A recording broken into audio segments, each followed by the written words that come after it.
My dad got me a Quidditch jersey as an early birthday present, and I'm going to be 24 years old, so that makes this kinda dumb.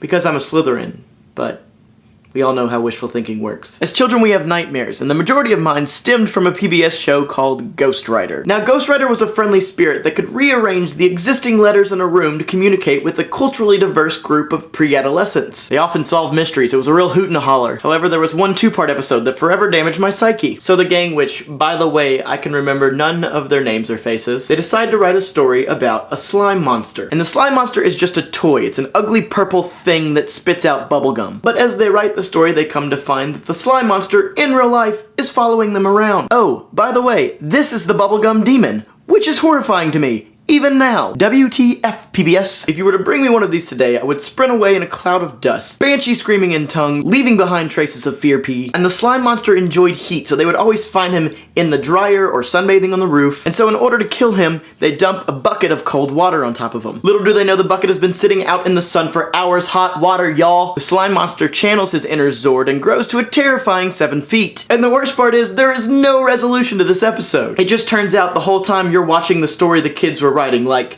the kids were writing a story about a group of kids writing a story. And it shows them all smiling and laughing. And then it pans behind them where the slime monster is sitting, watching them, planning murder. And that's where it ends. PBS is sponsored by a proud grant from the Arthur Davis Foundation. And I have retained this for all of these years. Because as a child you just retain everything and then you let it dictate your adult fears and insecurities. And this is why we're afraid of the unknown, rejection, purple bubblegum monsters, commitment. And this video was made to let you know that I'm never having kids.